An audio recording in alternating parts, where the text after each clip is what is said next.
মহেন্দ্র সিং ধোনিকে বন্ধুরা ভারতের মানুষ হুট করে সবাই এত ঘৃণা করতে কেন লেগে গেছে?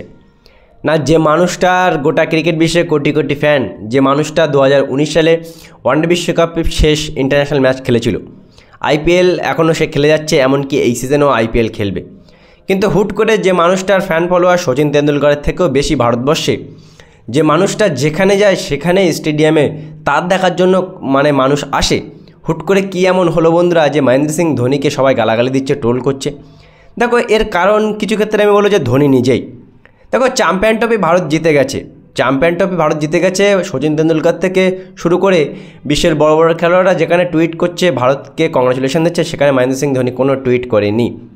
এই কারণে মানুষ গালাগালি দিচ্ছে। আরও একটা কারণে গালাগালি দিচ্ছে যে ধোনি কোনো এক জায়গায় এয়ারপোর্ট থেকে বার হচ্ছিল, সাংবাদিক তাকে জিজ্ঞেস করে যে ভারত চ্যাম্পিয়ন ট্রফি জিতে গেছে, কিন্তু সাংবাদিকদের হাত দিয়ে এমন করে সরিয়ে দিচ্ছে, ধোনি কোনো কথা বলেনি।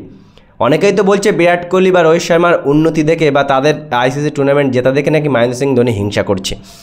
দেখো বন্ধুরা, জানি না মহেন্দ্র সিং ধোনি এত সফল একটা ক্যাপ্টেন, তিনটা আইসিসি টুর্নামেন্ট জিতিয়েছে। ক্রিকেটের এমন কোনো ফরম্যাট নেই যে সে চ্যাম্পিয়ন হয়নি। সেতে কোটি কোটি ভারতবর্ষের ক্রিকেট ফ্যানদের কত হাসিয়েছে, কত আনন্দ দিয়েছে। তা সত্ত্বেও ধোনি কিন্তু কিছু কিছু কাজ করে, সত্যি ক্রিকেট ফ্যানেরা এটা মেনে নিতে পারে না বন্ধুরা।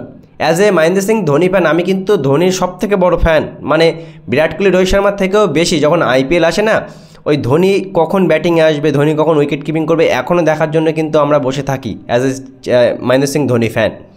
কিন্তু ভাই, তুমি একটা টুইট করতে পারো না যখন ইন্ডিয়া জিতে যায়?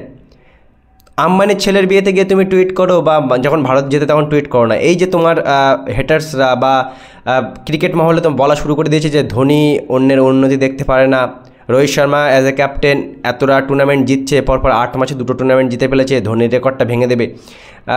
সত্যি খারাপ লাগে মহেন্দ্র সিং ধোনি এত ফ্যান ফলোয়ার পাওয়ার পরেও এগুলো কেন করে। সচিন তেন্ডুলকর তো ক্রিকেটের ভগবান, সে তো টুইট করে ভারতীয় টিম যখন জেতে। তুমি কি একটা টুইট করতে পারো না? বন্ধুরা, এই কারণে, এই ছোটো ছোটো কারণের কিন্তু ধোনিকে নিয়ে সবাই এখন ট্রোল করছে, ধোনিকে বাজে বাজে কথা বলছে, যেটা অ্যাজ এ ধোনি ফ্যান সত্যি খুবই খারাপ লাগছে। মহেন্দ্র সিং ধোনি জানি যে সে ফোন রাখে না, সবার থেকে আলাদা থাকে, কিন্তু ভাই আম্বানির ছেলের বিয়েতে তো গিয়ে তো ঠিক টুইট করেছিলে, ঠিক ভিডিও পোস্ট করেছিলে, ছবি পোস্ট করেছিলে। ভারতীয় দল যখন জেতে কমসে কম একটা টুইট তো করা উচিত। এত বড় খেলোয়াড়, সবাই কিন্তু আশা করে বসে থাকে। আর এই ছোটো ছোটো কারণেই কিন্তু বন্ধুরা মহেন্দ্র সিং ধোনির ফ্যান ফলোয়ার দিন দিন কমে যাচ্ছে। আর যারা তার ফ্যান, যারা তার খেলা দেখতো, তারাই এখন তাকে ট্রোল করছে, যে বলছে যে বিরাট কোহলি রোহিত শর্মার উন্নতি নাকি মহেন্দ্র সিং ধোনি দেখতে পাচ্ছে না, তার কারণে নাকি তার হিংসা হয়। বন্ধুরা, তোমাদের কি মনে হয় এই যে সোশ্যাল মিডিয়ায় মহেন্দ্র সিং ধোনিকে নিয়ে এখন ট্রোলিং হয়, এটা কি ঠিক না? এটা করা উচিত না এত বড় খেলোয়াড়ের সাথে? মতামত কমেন্ট সেকশনে অবশ্যই জানাবে। ভিডিওটি ভালো লাগলে শেয়ার করবে, চ্যানেলটি সাবস্ক্রাইব করবে। বন্ধুরা, তোমরা অনেকেই ভিডিও দেখো, চ্যানেলটা সাবস্ক্রাইব করো না, প্লিজ চ্যানেলটা সাবস্ক্রাইব করবে।